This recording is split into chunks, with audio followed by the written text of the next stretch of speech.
umur 14. Jadi dia tak puas hati. Ya Rasulullah, saya ni kalau lawan dengan dia, saya boleh kalahkan dia. Maksud saya kalau tinju dengan dia, saya kalau gusti dengan dia, saya boleh tumbangkan dia. Saya nak tunjukkan yang saya ni kuat. Budak umur 14. Dia desak juga, dia pujuk juga, dia rayu juga supaya dia dibenarkan keluar jalan Allah. Tetapi di mana remaja kita pada hari ini? Berjuang juga, tapi tuan, berjuang depan game. Game tu main kira jajah sebuah negara lah. Game tu dia punya perancangan dia, macam mana kita dapat jajah, tapi game lah.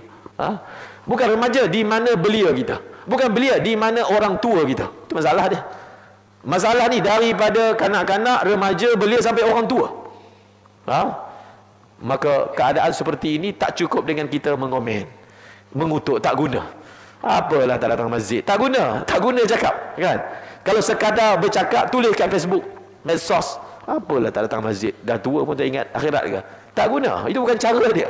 Itu bukan cara Rasulullah SAW untuk ajak manusia kepada Allah. Ajak manusia kepada Allah dengan kasih sayang. Ajak manusia dengan Allah dengan memberi harapan kepada manusia bahawasanya Allah membuka pintu seluas-luasnya kepada manusia untuk bertaubat kepadanya. Nabi kata, kalau satu orang dia tengok orang buat maksiat, lalu dia kata apa? Dia kata halakan nas, ni manusia ni semua binasa.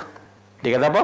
Bila tengok orang yang teruk ni, dia kata apa? Dia kata halakan nas, ataupun satu orang pelaku maksiat depan dia, dia kata kamu ni memang tak guna, kamu ni memang ahli neraka, kamu ni memang binasa. Dia kata macam tu.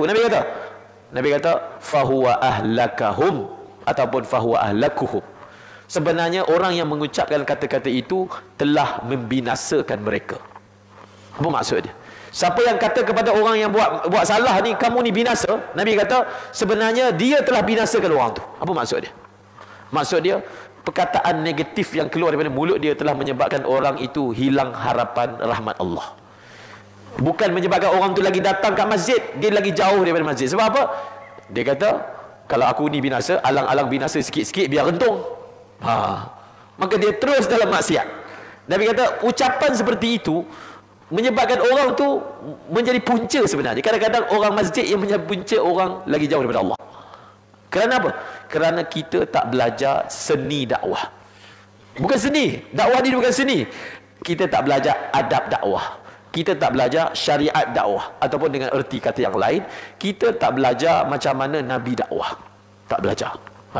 Kita ada keinginan nak ajak manusia kepada Allah. Keinginan bagus, tapi kena belajar. Jadi cara dia.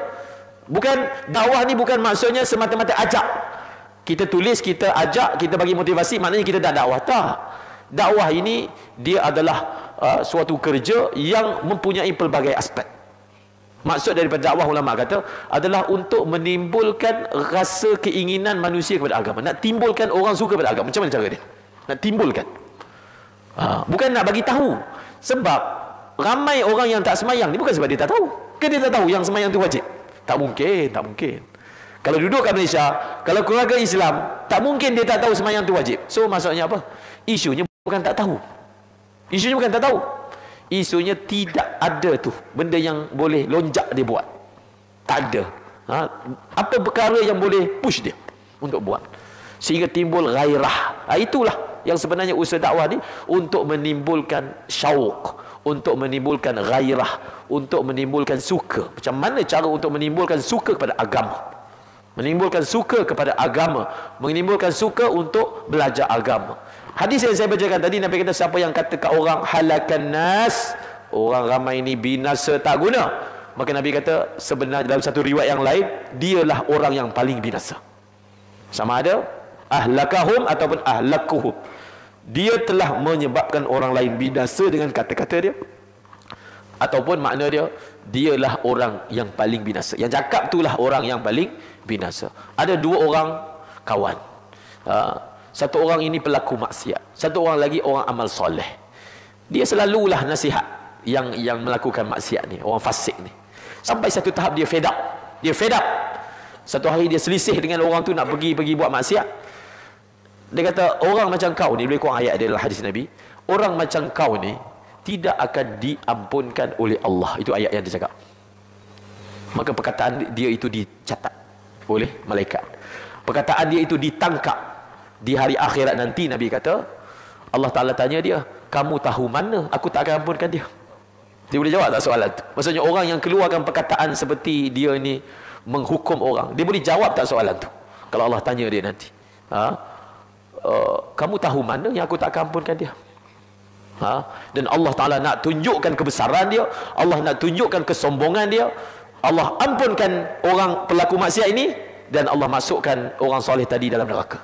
Allah nak tunjukkan bahawasanya dia maha pengampun. Apa yang kamu pandai-pandai kata aku tak ampunkan dia, maka sekarang ini tengok aku tunjukkan, Allah ampunkan dosa pelaku maksiat ini, dan Allah Ta'ala memasukkan orang yang zahirnya buat kebaikan ke dalam api neraka. Sebab itulah yang kita nak belajar. Kita nak belajar apakah perasaan sepatutnya ada dalam diri seorang da'i.